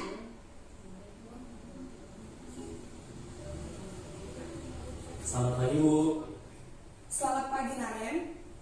Maaf Bu, saya terlambat. Iya, sekolah masuknya jam 7, sekarang sudah jam 7.20. Jadi sekarang bagaimana ini Naren? Maaf Bu, saya lupa alarm saya semalam. Baiklah, menurut kamu, keyakinan sekolah yang mana yang perlu kamu tingkatkan? Menghargai diri sendiri dan orang lain mungkin ya Bu. Setuju. Jadi, apakah Naren meyakini prinsip saling menghormati tersebut? Iya Bu, saya meyakininya. Apakah Naren bersedia memperbaiki masalah keterlambatan ini? Bagaimana kalau memperbaiki masalah keterlambatan ini? Saya akan coba untuk tidak lupa menyetel alarm saya Bu. Baik, kalau Naren lupa menyetel alarm di rumah, ada orang yang kira-kira bisa bantu mengingatkan tidak? Ada Bu, kakak saya, Kak Emma. Ada lagi selain Kak Emma? Selain Kak Emma, ada ibu saya. Baik, jadi yang mengingatkan Naren adalah Kak Emma dan ibu kamu ya? Kira-kira akan mulai start alarm kapan ya Naren? Setelah pulang sekolah, akan segera saya lakukan. Baik, jadi Naren akan setel alarm untuk bangun besok pagi dan akan diingatkan oleh kakak dan ibunda Naren ya. Ada lagi yang mungkin perlu dilakukan Naren agar tidak terlambat bangun lagi? Tidak ada Bu. Baik Naren, terima kasih untuk kerjasama kamu. Sekarang kamu perlu kembali ke kelas untuk belajar. Baik Bu, terima kasih. Posisi manajer adalah posisi kontrol yang disarankan untuk membimbing murid memiliki sikap disiplin yang positif, yaitu murid yang mandiri, bertanggung jawab, dan dapat memecahkan masalah. Tujuan dari posisi ini adalah agar murid dapat berefleksi atas tindakannya. Guru akan dengan tulus memberikan pertanyaan-pertanyaan bermakna, sehingga membuat murid dapat belajar dari kesalahannya dan mencari sebuah solusi untuk menyelesaikannya. Ibu dan Bapak guru hebat, setelah mengamati adegan kelima posisi kontrol tadi, kira-kira posisi mana yang paling ideal? Posisi mana yang dapat menunjang motivasi intrinsik murid? Ya, tentu posisi manajer. Posisi ini memang posisi ideal yang ingin dituju setiap pendidik. Pada posisi inilah, guru dapat menerapkan disiplin positif yang berpihak pada murid, yang memerdekakan murid. Perjalanan seorang pendidik tentunya tidak mudah untuk sampai pada posisi seorang manajer. Namun, tujuan kita pasti, yaitu menciptakan murid-murid yang mandiri, merdeka, dan bertanggung jawab. Semoga penggambaran 5 posisi kontrol yang telah diperlihatkan ini dapat menjadi ajang refleksi bagi kita semua.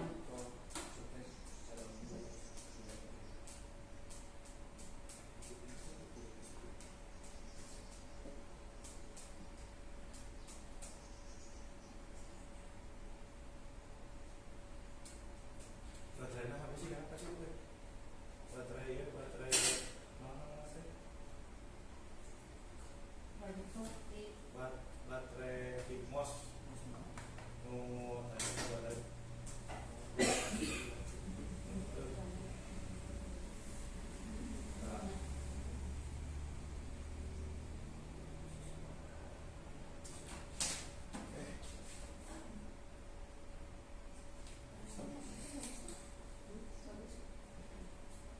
Oke, Bapak Ibu, dari video tadi kita bisa menyimpulkan bahwa ternyata untuk mencapai disiplin positif itu kita harus bisa ada pada posisi kontrol sebagai manajer. Nah, karena dari posisi memang kita akui dan kita sadari bersama bahwa untuk menjadi seorang guru dengan posisi kontrol sebagai manajer itu kita perlu waktu ke waktu dalam mempelajarinya dan meningkatkan kualitas diri kita ya. Mudah-mudahan nanti ke depannya kita itu bisa nih ada pada identitas berhasil atau sukses dengan melakukan kontrol diri dan dengan melakukan menghargai diri sendiri sebagai seorang manajer. Jadi di sini kita nanti akan bisa memahami pula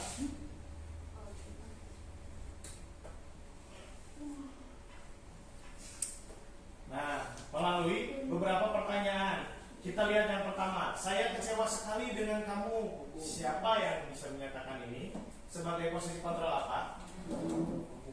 Penghukum. Kita periksa. Oke, apakah penghukum? Kita lihat di halaman slide selanjutnya apa situ ya? Membuat merasa bersalah. Tidak apa-apa. Dan selanjutnya, untuk pertanyaan yang berikutnya, kamu tidak pernah mudah melakukannya.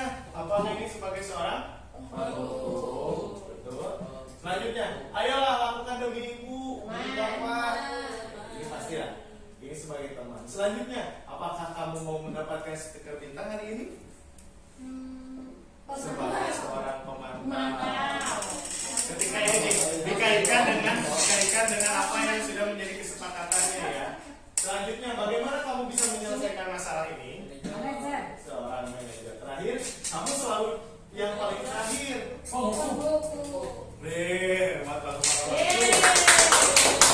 Dan kita tiba pada sesi yang terakhir, yaitu tentang segitiga restitusi. Nanti di akhir ini saya akan menampilkan terkait bagaimana saya mengimplementasikannya di sekolah pada satu anak yang memiliki kasus mengotori sepatu temannya. Nanti di akhir saya akan tampilkan. Nah, pada segitiga restitusi ini adalah suatu bentuk langkah-langkah yang bisa kita gunakan sebagai guru dalam melakukan posisi kontrol kita. Yaitu yang pertama, yaitu dengan kita bisa menstabilkan identitasnya terlebih dahulu. Yaitu setiap orang pasti pernah melakukan hal yang sama. Ketika kondisi identitasnya sudah stabil, dengan kita melakukan bahwa dikuatkan apa yang dilakukan oleh peserta didik atau oleh siswa kita itu salah, kita juga kuatkan dulu bahwa orang lain pun ada yang pernah mengalami hal tersebut. Kamu bukan satu-satunya yang pernah melakukan ini. Jadi nanti rasa identitasnya akan stabil, akan mengangkat lagi. Jadi dia tidak merasa dalam kondisi yang bersalah atau tidak merasa dalam posisi sedang dihakimi. Kemudian setelah itu kita akan melakukan suatu bentuk kegiatan atau proses validasi kebutuhan. Kita akan bertanya, kamu tentu punya alasan mengapa kamu melakukan hal itu. Yang kedua, adakah cara yang lebih efektif untuk mendapatkan apa yang kamu butuhkan? Dan terakhir, pada segitiga restitusi adalah melakukan penanyaan keyakinan. Nilai apa yang telah disepakati dan kamu ingin jadi orang yang seperti apa nanti ke depannya. Nah, di sini ada contoh untuk membuat anak yang merasa gagal karena berbuat salah menjadi positif terhadap dirinya pada proses menstabilkan identitas, kemudian pada proses pada proses menstabilkan identitas. Contohnya guru itu bisa berkata, berbuat salah itu hal yang manusiawi. Nah, jadi ibu bapak di sini angkat dulu kondisi anak supaya tidak merasa dia itu dipersalahkan dulu. Jadi bahwa apa yang dia lakukan itu juga sama, ada yang pernah mengalaminya. Kedua, tidak ada manusia yang sempurna. Tiga, bapak ibu juga pernah berbuat salah. Kemudian selanjutnya kita pasti bisa menyelesaikan permasalahan ini. Yang pasti kita berikan penguatan positif dulu terhadap anak. Itu adalah proses untuk menstabilkan identitas. Selanjutnya validasi kebutuhan terlebih dahulu. Di sini guru bisa melakukan apa? Yang pertama, contoh, kamu bisa saja kan melakukan hal yang lebih buruk, tapi kamu tidak melakukannya. Jadi di sini itu memberikan keyakinan juga bahwa pada anak kelakuannya itu nggak berkurang gitu. Jadi ketika anak melakukan itu, tapi betul sekali, misal Pak Kepala memberikan pandangan terhadap anak tidak apa-apa tadi, tidak terlalu salah dalam melakukan itu, tapi kamu tidak melakukan hal yang lebih salah lagi. Nah, kamu sudah melakukan hal yang salah, hal yang buruk, tapi kamu tidak melakukan hal yang lebih buruk dari itu. Padahal bisa diberikan pengembangan ada yang lebih buruk malahan dari itu. Atau pada tahap kedua, kamu pasti punya alasan kenapa kamu melakukan itu. Jadi kita bisa mengejar pada apa motivasi anak melakukan itu. Misal Musumi itu bikin ibunya Burina, gara-gara Burina itu orangnya gelian. Jadi kan pas ditanya kenapa, kan karena aku tahu Burina itu gelian Pak. Nah, jadi kita cari tahu pada proses validasi kebutuhan itu apa alasannya. Itu yang jadi core inti. Kemudian yang terakhir, bagaimana menanyakan keyakinan. Keyakinan itu terhadap apa nilai kebenaran yang ingin dicapai. Apakah itu dalam bentuk perilaku anaknya atau apakah dalam bentuk perubahan nanti ke depannya seperti apa. Apa nilai yang kita percaya di sekolah kita, nah. Kemudian nilai universal apa yang telah kita sepakati sebelumnya. Kelas yang ideal itu seperti apa. Pertemanan yang baik itu seperti apa. Dan kamu nantinya ingin jadi anak yang seperti apa. Nah, setelah ini kita akan melihat contoh video yang sudah saya lakukan di sekolah. Mas Cito sudah di play apa dulu? Di desktop.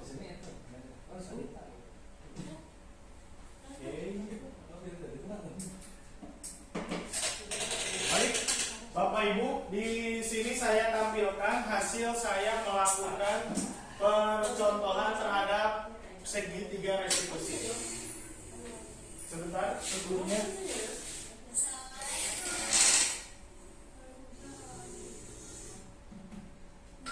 Nah, di sini saya melakukan simulasi penyelesaian kasus.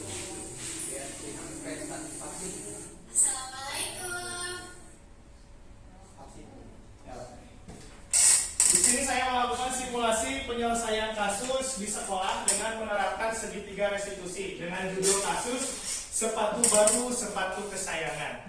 Nah, nanti mudah-mudahan Bapak Ibu bisa mendapatkan intisari dari apa yang pernah saya lakukan tadi dalam simulasinya, dan mudah-mudahan nanti Bapak Ibu bisa mendapatkan satu bentuk pemahaman baru terkait bagaimana langkah dari restitusi yang bisa kita lakukan secara sederhana di lingkungan kita. Mudah-mudahan bisa bermanfaat. Selamat menonton.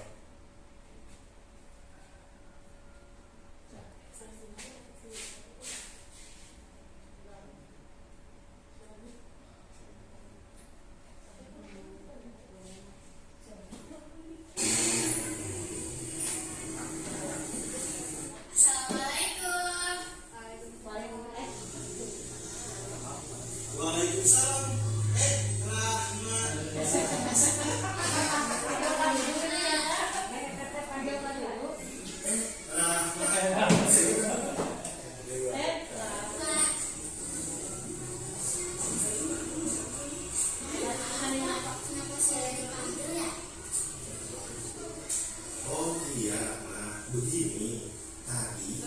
dengar dari teman-teman kelasnya katanya Devi menangis karena sepatunya diinjak-injak sama Rahma.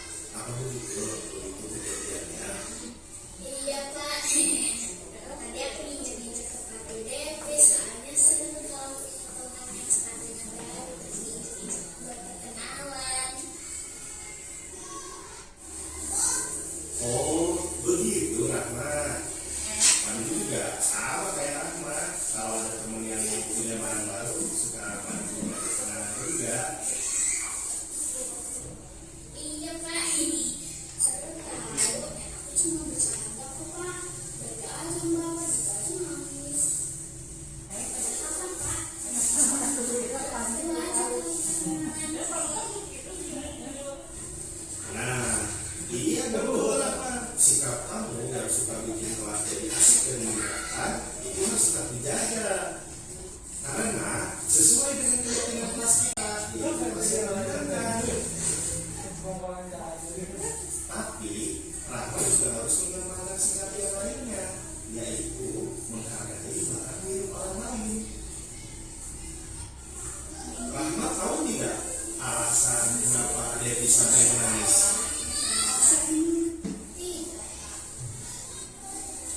Devi itu menabung selama 1 tahun. Dengan hasil jerih payahnya itu, dia bisa membeli sepatu baru. Dan Devi sedih karena sepatu baru itu.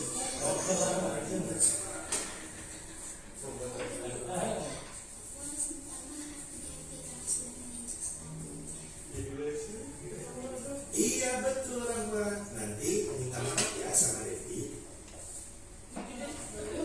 pulang aja sepatu Devi biar Devi tidak sedih lagi. Bagus Rahma.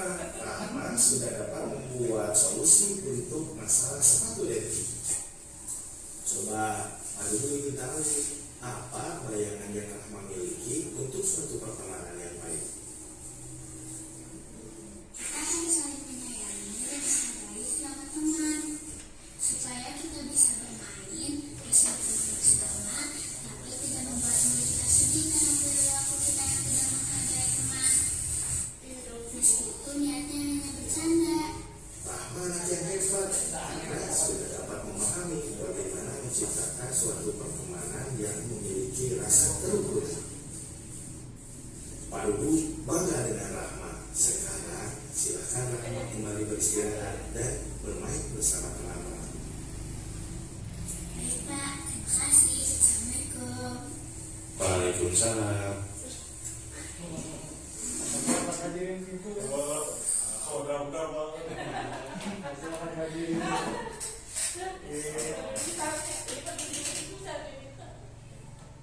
Biasa ilmu KPP. Sudah ini kalau banyak orang. Nah, Bapak Ibu, barusan coba saya ada game sedikit buat Bapak Ibu. Saya ingin memberikan pertanyaan tadi. Nanti yang bisa menjawab ada itulah dari Pak Cipto. Kita kayak dulu ya. Ini tidak bisa. Jadi motivasi ekstrinsik ya karena ada imbalan. Oke, jadi pertanyaan saya adalah tadi, apakah Bapak Ibu bisa tadi dari 5 kebutuhan dasar apa kira-kira yang tidak terpenuhi dalam diri Rahma?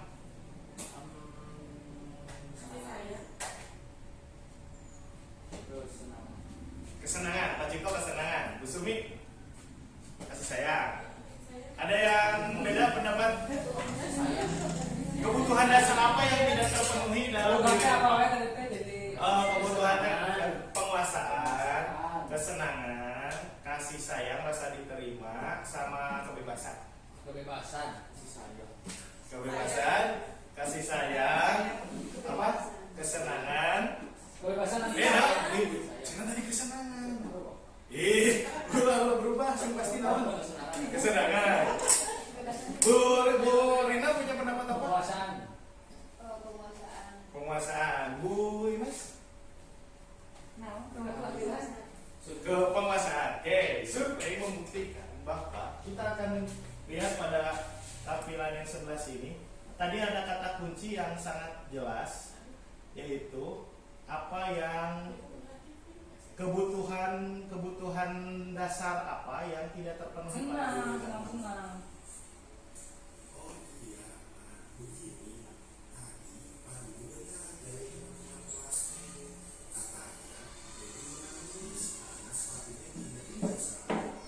Apa betul kejadiannya? Iya Pak, tadi aku injek-injek sepatu Devi, soalnya sih kalau katanya sepatunya baru, terus injek-injek buat perkenalan. Ya, jadi dong. Senang. Jadi Oh, begitu Rama. Jadi ternyata kebutuhan dasar yang tidak terpenuhi pada diri Rahma itu terhadap kesenangannya. Jadi Rahma itu merasa dia happy ketika ada temannya yang punya sepatu baru dengan niatnya itu kan tadi bercanda. Jadi ada hal yang tidak terpenuhi dari kebutuhan dasarnya itu berupa kesenangan. Bapak Ibu barangkali itu oh ya berarti yang barusan menjawab benar Pak Cipto. Untuk Pak Cipto. Hadiahnya dari Pak Cipto dan kembali lagi. Hadiahnya memberikan WC. Iya. Siap. Terima kasih Bapak Ibu semua.